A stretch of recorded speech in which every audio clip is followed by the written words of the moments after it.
Bismillahirrahmanirrahim. يا أيها الذين آمنوا لا تتخذوا اليهود والنصارى أولياء بعضهم أولياء بعض ومن يتولهم منكم فإنه منهم إن الله لا يهدي القوم الظالمين فترى الذين في قلوبهم مرض يسارعون فيهم يقولون نخشى أن تصيبنا دائرة فعسى الله أن يأتي بالفتح أو أمر من عنده فيصبحوا على ما أسروا في أنفسهم نادمين.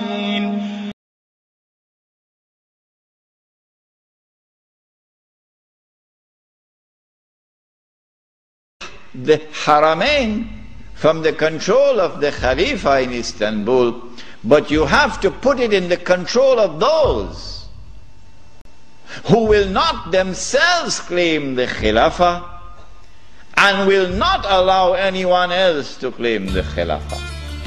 And so long as these people keep control of the Haramain and the Hajj, the Khilafah can never be restored. Simple, isn't it? Simple, isn't it? And so that was why they had to make the trip to Riyadh to meet, what's his name? Abdul Aziz Ibn Saud. Correct name? Of course it's a correct name. Why are you afraid to mention it? But Abdulaziz ibn Saud did not control the Hijaz. So he couldn't command the check for £7 million. He had to be content with something less than that. So what the British offered to him was, if you would sign the same kind of agreement with us and violate the specific command in the Quran and betray Allah and His Messenger and betray the Ummah, if you will do that, we pay you £5,000 a month. Would you accept that? Abdulaziz says yes. Yes. And in 1916, Abdulaziz ibn Saud signed an agreement with Britain. Yes. Which made of him a military ally of Britain, subservient to Britain. But when the Ikhwan, who were his military force, questioned him, how can you sign this agreement with Britain? And how can you accept this money from Britain, £5,000 a month? Abdulaziz ibn Saud says, this is jizya.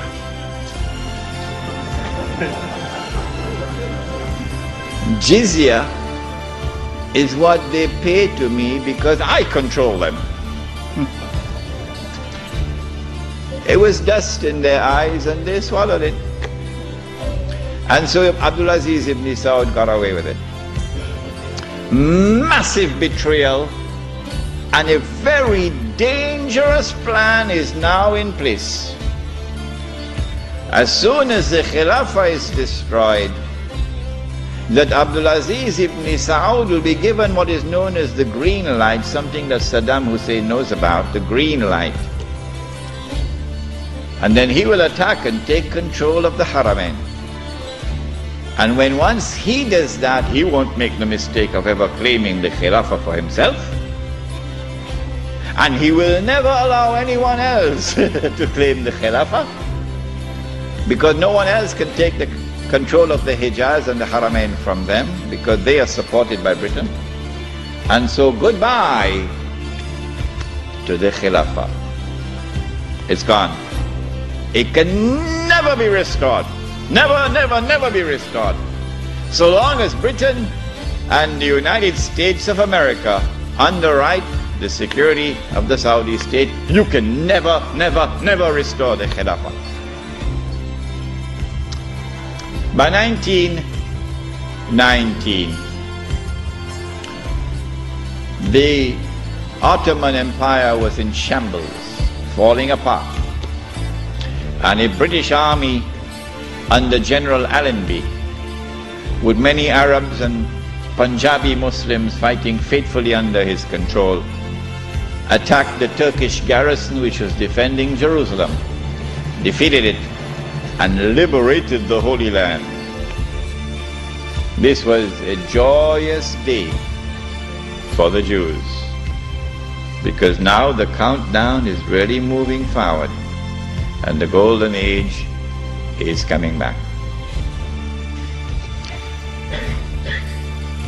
In the same 1919, when the Ottoman Empire is collapsing and it is losing all its non-Turkish possessions, all the Arab parts of the Ottoman Empire are falling away, the Greek army now invades the Turkish mainland, Anatolia.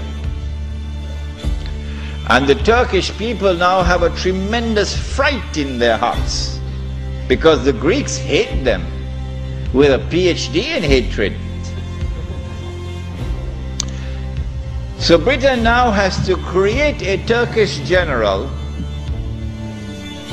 who would appear to the Turkish people as a savior who has come down from the heavens with his hands resting on the wings of angels to save the Turkish people.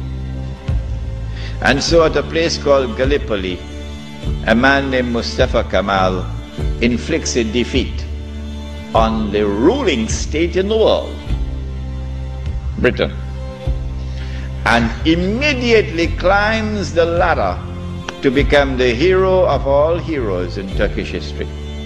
Very convenient, isn't it? Mustafa Kemal now takes over.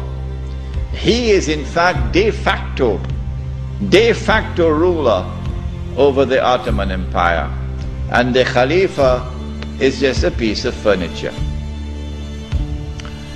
In 1920, I think, or 21, there was a big treaty, negotiations in Versailles, and from this emerged now the Turkish Republic, which replaces the Ottoman Islamic State. But Mustafa Kemal said, the Turkish people love their Khalifa. So if Europe could have a pope, why can't we have a pope too? This was simplistic thinking on the part of Mustafa Kemal. If the Europeans could have a pope, well, so too can we. So the new Turkish government of Mustafa Kemal decided to take the Khilafah and remove from it all political authority and make the Khalifa the equivalent of the Pope. This was 1922. And things were going fine for him. Turkish people were happy. Khilafah is still there.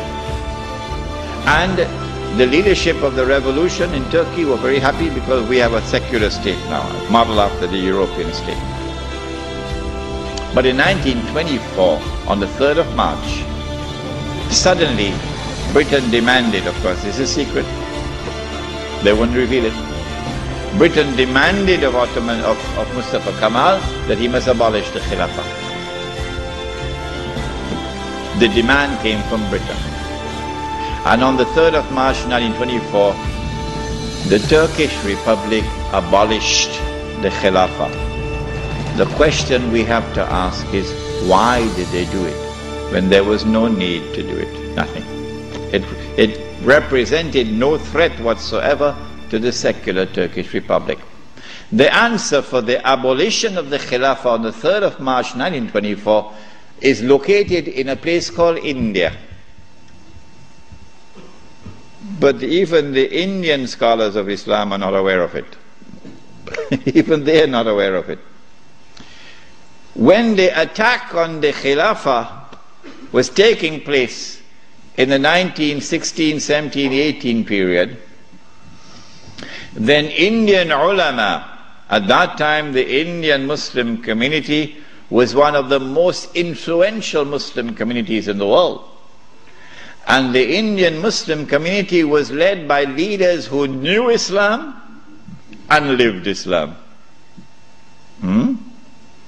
Men like Maulana Muhammad Ali Jawhar, Maulana Shaukat Ali, Maulana Sayyid Sulaiman Nadwi, Mufti Kifayatullah, men who knew Islam and lived Islam. And they wanted to get rid of British imperial rule in India. So that when they got rid of the British, they could restore Islamic rule over Muslims. That's all they wanted.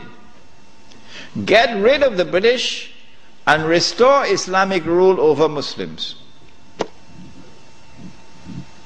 And they realized that they could mobilize the Muslim masses of India over this issue of the Khilafah, because everybody loved the Khilafah.